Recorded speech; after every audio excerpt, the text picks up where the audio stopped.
Pemirsa, di sekitar kita banyak sekali terdapat berbagai tanaman herbal yang mungkin kita tidak tahu apa khasiatnya. Bagaimanakah Sensei Franky memanfaatkan tanaman tersebut menjadi obat yang sangat berkhasiat?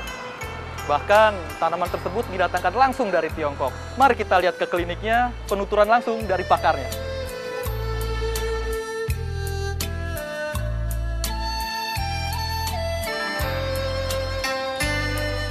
Tiongkok kaya dengan berbagai macam tanaman obat dengan kemampuan yang diperoleh secara turun-temurun. Sensei Franky meraciknya dalam ramuan herbal sejak 40 tahun silam. Pria bernama Sensei Franky ini telah terbiasa membantu penyembuhan mereka yang sakit kronis dan membutuhkan pertolongannya dengan seizin Tuhan. Di klinik yang dikelolanya berpusat di Jakarta di daerah Bandengan Selatan, membuka cabang di Kalimantan dan daerah lainnya.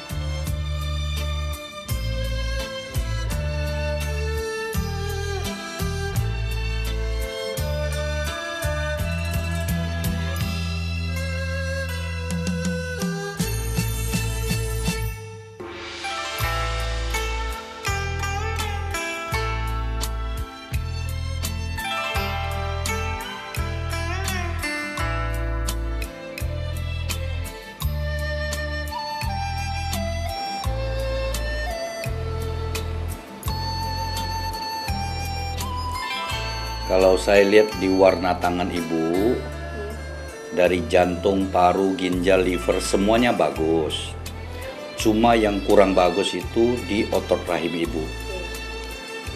Ya Bu ya? Nah, karena ini ada keputihan, lalu jadi ini akan terjadi, ada benjolan nanti ini. Kelenjar air susu ibu akan bengkak.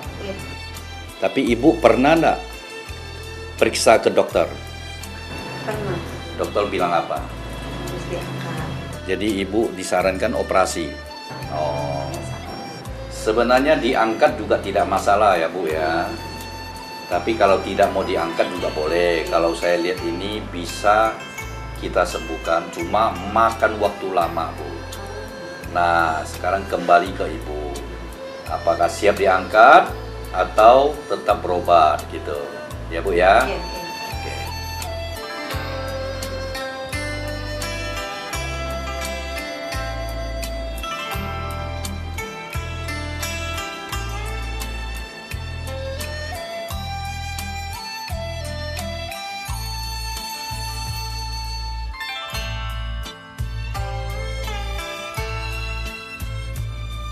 Pada tahun 1974, sebuah kelompok ahli dari Amerika Serikat menyatakan bahwa 44,7% dari 1.892 macam obat-obat tumbuhan bisa digunakan dengan obat standar pengobatan barat. Kalangan kedokteran barat semakin tertarik pada mempelajari lebih dalam lagi tentang pengobatan tradisional Cina. Mereka melakukan sejumlah langkah peneliti yang berfokus pada sumber-sumber munculnya sistem pengobatan tersebut dan metode yang digunakan pengobatan Cina untuk menyembuhkan pasien.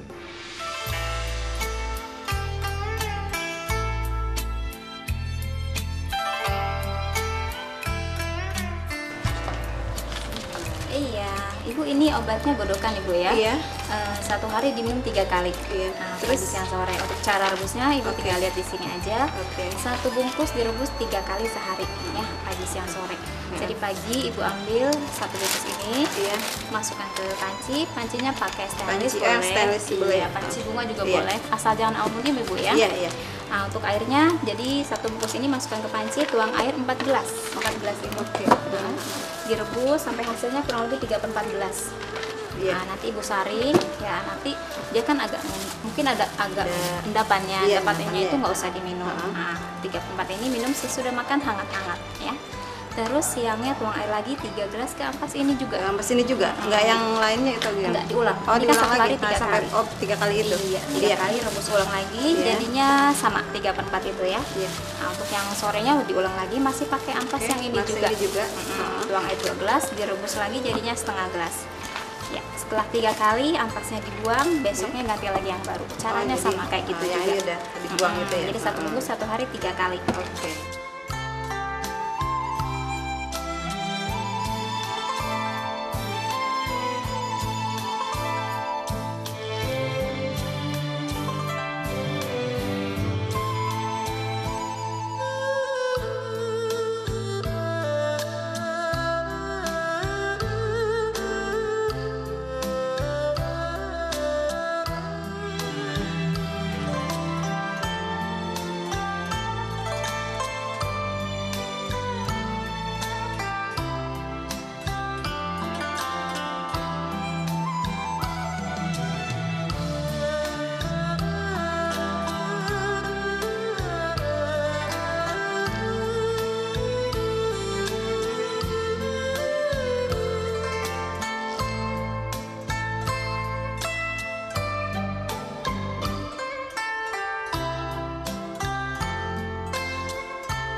Kalau bicara tentang pengobatan tradisional Cina, identik dengan obat-obat herbal, di mana seluruh bahan yang digunakan semua berasal dari berbagai macam tumbuh-tumbuhan yang diambil dari akar, batang, daun, biji-bijian. Mengingat obat-obat tradisional herbal nyaris tidak mempunyai efek yang negatif karena penggunaan obat tradisional atau herbal memang murni dari tumbuh-tumbuhan. Tidak ada unsur yang mengandung kimia di dalamnya. Pengobatan tradisional Cina merupakan pengobatan yang tertua dan pertama di dunia. Pada waktu itu, seorang Kaisar Tang dia mendirikan rumah sekolah yang diberi nama Taisu. Taisu pertama kali didirikan pada masa dinasti Sui pada tahun 581 dan merupakan lembaga pendidikan kesehatan pertama yang dikelola secara profesional.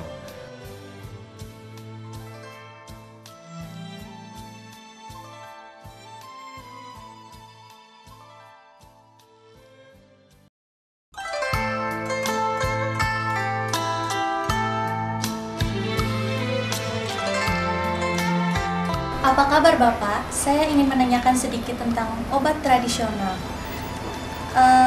Bagaimana cara Bapak dalam hal menyembuhkan penyakit-penyakit pasien yang bermacam-macam? Banyak orang yang lebih pintar dari kita, tetapi dia tidak bisa jadi tukang obat. Kenapa kita saat ini bisa jadi tukang obat? Karena ini amanah Tuhan. Amanah Tuhan inilah hukum Tuhan kita jalankan, peraturan Tuhan kita jalankan. Makanya setiap pasien yang datang, yang tidak mampu, kita lihat keadaan kondisinya yang tidak memungkinkan untuk membayar obat-obat kita, maka kita memberi dia free, gratis, sesuai hukum Tuhan. Seorang tukang obat, jikalau hukum Tuhan dia jalankan, aturan Tuhan dia patuhi, makanya penyakit-penyakit yang memerlukan tenaga kita untuk tolong dia, saya rasa Tuhan akan campur tangan. Jikalau kita sombong, segala kita lupa diri, saya rasa Tuhan tidak akan campur tangan. Bagaimana cara Bapak untuk menyembuhkan orang stroke? Ya, kalau bicara tentang stroke, kalau secara tradisional stroke ada stroke hawa, stroke angin, stroke saraf, stroke darah. Jikalau orang itu kena stroke darah, dia bawa sampai kemanapun orang ini tidak akan sembuh. Tetapi kalau dia hanya stroke hawa atau stroke energi, karena kecapean dia stroke, itu tidak diobati, pelan-pelan dia bisa sembuh sendiri, asal energinya meningkat. Tetapi kalau stroke darah yang namanya pembuluh darahnya pecah, itu dibawa kemanapun dia tidak akan sembuh. Nah, yang sembuh stroke, yang sembuh, yang kita obati banyak yang sembuh, itu bukan stroke darah, bukan stroke pembuluh darah pecah, stroke kekurangan oksigen. Nah, antara jantung mengirim oksigen ke otak kecil itu terlambat, itu namanya stroke oksigen, stroke hawa namanya. Jadi energinya lemah. Jadi stroke itu bisa disembuhkan. Nah, makanya saya melihat banyak orang selalu banggakan diri, setiap stroke dia bisa sembuhkan, itu tidak semua orang. Bawa sampai keluar angkasa pun kalau stroke energi, stroke darah itu pembuluh darah pecah tidak akan sembuh.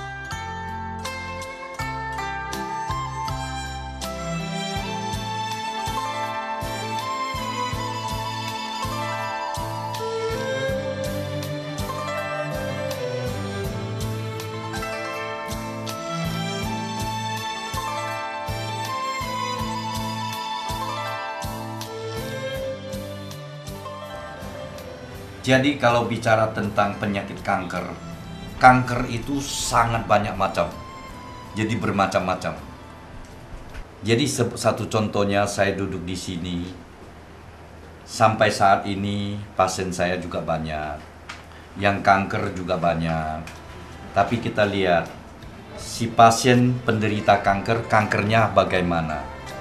Ada kanker yang bisa disembuhkan secara tradisional, ada juga tidak bisa sembuh secara tradisional.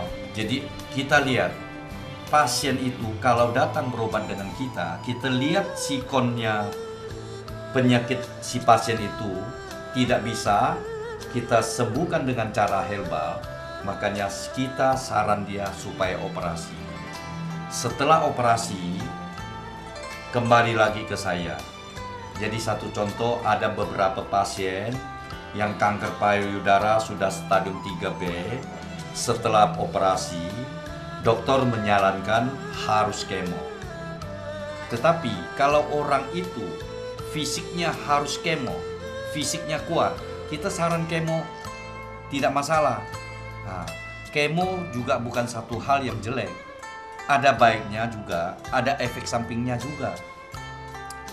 Tetapi kalau pasien itu nekat, dia tidak mau kemo, makanya kita memberikan obat tradisional seperti obat kemo. Jadi ada beberapa contoh pasien saya yang banyak yang tidak mau kemo. Puji Tuhan sampai sekarang sudah ada yang 10 tahun, ada lebih 10 tahun. Itu pun tidak pernah kemo dia.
Anak ini dulu berobat kemana, Bu?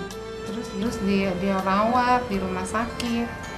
Karena di keluar darahnya banyak, makanya dirawat. Keluar masuk rumah sakit.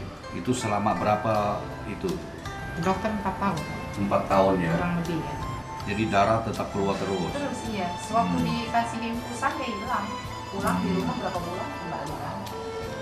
Nah, selama makan obat saya kurang lebih 2 bulan lah, Bu ya. Itu gimana keadaannya? Ya sementara begitu, nanti kembali lagi ke rumah sakit. Darahnya keluar lagi. Iya. Ya, kita doa, kita campur dengan obat kita, dan kita berdoa supaya Tuhan campur tangan. Puji Tuhan, anak ini bisa sembuh total. ya. Seperti ya Pak. Ini Sinsei kasih obatnya godokan Pak ya. Untuk caranya Bapak nanti tinggal lihat di sini aja ya. Oh iya. Satu hari diminum 3 kali, pagi, siang, sore ya. Jadi untuk merebusnya Bapak tinggal lihat di sini. Ambil satu bungkus ini, masukkan ke panci. Pancinya boleh pakai stainless, boleh pakai Airnya panci. secukupnya aja. Airnya ada takarannya di sini. Oh, ada takarannya. Nah, jadi untuk pagi Bapak pakai air 4 gelas ya. 4 gelas direbus. Jadinya kurang lebih 3/4 gelas. Nanti Bapak saring, tunggu dia hangat baru diminum. Sesudah makan ya. Minumnya Ini ya. untuk semua penyakit apa satu penyakit? Ini udah semuanya. Udah semuanya? Iya, Udah di dalam itu semua? Sudah semuanya. Ah, iya. Ini sisanya kasih obat 1 minggu ya untuk Bapak ya. iya. Nanti obat habis, datang lagi ngecek lagi perkembangan. Oh iya, terima kasih. Ya. Oke. Terima kasih. Ya, makasih.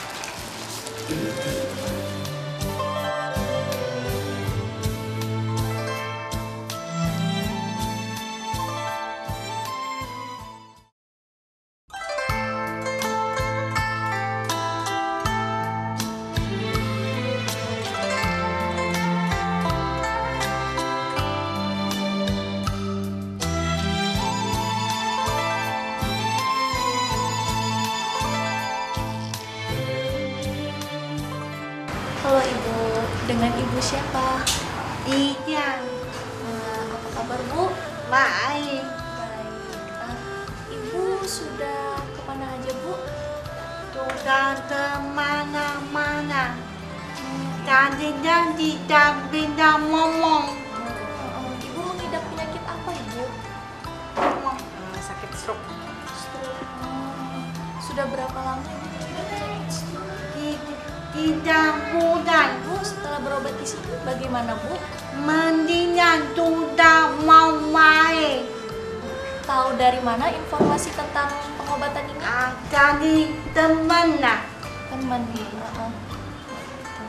Itu saudara yang ponakan, namanya Osman. Dia kerja di daerah Pasar Baru. Dia punya penyakit batu ginjal dan ada beberapa penyakit lain, dan tangannya juga kadang ada suka bergerak karena dia suka motong menjahit. Dia sudah berobat kira 2-3 bulan kemari, dibilang penyakitnya sudah membaik dan kami disarankan untuk datang kemari.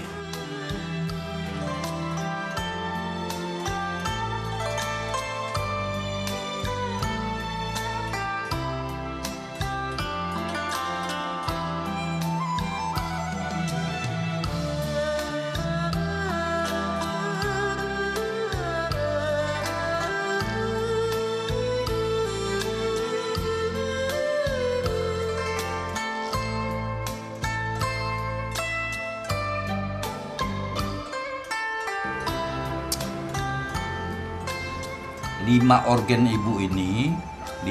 ibu ini semua bagus, Bu. Di sini tidak ada kelihatan tanda-tanda penyakit apapun. Ya, Bu ya. Cuma saya lihat sedikit ada lutut, pinggul. Itu ada angin aja. Nah, bawahnya itu suka Angin. Ibu sehat kok. Nggak ada apa-apa.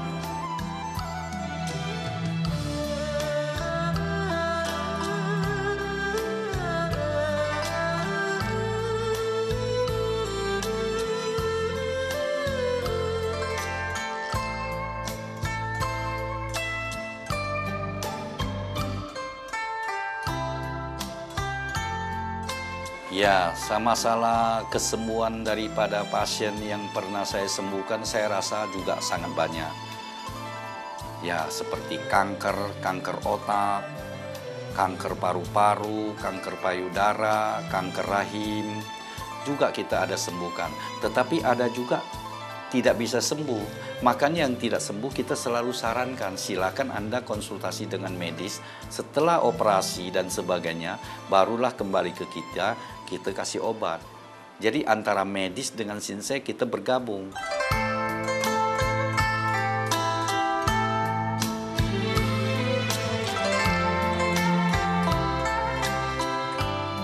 Sebenarnya pengobatan herbal itu seorang Sinsei dia harus hati-hati. Dan dia harus betul-betul teliti penyakit ini dengan obat apa yang harus kita kasih. Jadi jikalau ini tidak hati-hati, ini akan merusak satu, nama kita, kedua akan mengorbankan si pasien. Jadi kita sangat hati-hati, kita memberikan herbal yang benar, yang mana boleh dia makan, yang mana tidak boleh dia makan. Jangan dia bilang kanker paru-paru tapi kita kasihkan kanker hati, itu nggak benar. Nah makanya kita harus hati-hati gitu. Kalau saya dari Jakarta dari tahun 1995 mengobati orang sampai sekarang mungkin sudah ada 100.000 pasien saya mungkin ya, atau lebih, karena bukunya sudah sangat banyak sekali. Nah, yang sembuh yang saya tahu pun cukup banyak juga. Tetapi ada yang tidak kita tangani juga cukup banyak. Jadi kita tidak semua mengatakan itu sembuh, tidak. Nah, tapi kalau yang betul-betul kita bisa tangani, betul-betul saya menangani dia, yang saya bisa melihat dengan kasat mata saya bahwa ini penyakit saya mampu sembuhkan. Tapi bukan cuma saya punya obat, tetapi saya juga berdoa dan suruh dia juga berdoa. Nah, jikalau Tuhan mengizinkan, saya rasa dia pun bisa sembuh. Nah, kalau masalah pasien yang tidak mampu di sini banyak sekali. Satu contoh, pasien-pasien yang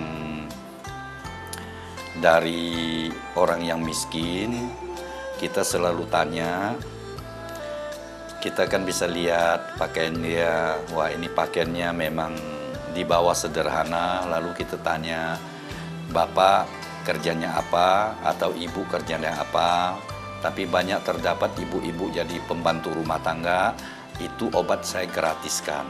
Apalagi yang dia mengatakan saya dari panti jompo, itu semua saya gratiskan. Bahkan kadang-kadang kita memberikan dia uang. Nah ini amanah kita dan hukum Tuhanlah kita patuhi. Aturan Tuhanlah inilah yang saya jalankan. Sampai sekarang ini alhamdulillah saya tidak pernah juga miskin, juga saya tidak pernah kaya, tapi hukum Tuhan saya jalankan karena saya seorang tukang obat, itu secara tidak langsung ini utusan Tuhan. Nah, jadi hukum Tuhan saya penuhi, aturan Tuhan saya jalankan. Nah, jikalau ini kita jalankan semuanya, kita memang sekarang tidak merasakan apa-apa, tapi kelak anak cucu kita akan merasakan nikmatnya dari peninggalan orang tuanya kita. Karma yang baik dari orang tuanya, itulah yang dinikmati anak cucu kita. Kalau kita sekarang sudah tua, seperti usia saya, diberi Tuhan sehat, terbang sini, terbang sana, saya rasa itulah amanah yang baik saya jalankan, hukum yang baik saya jalankan.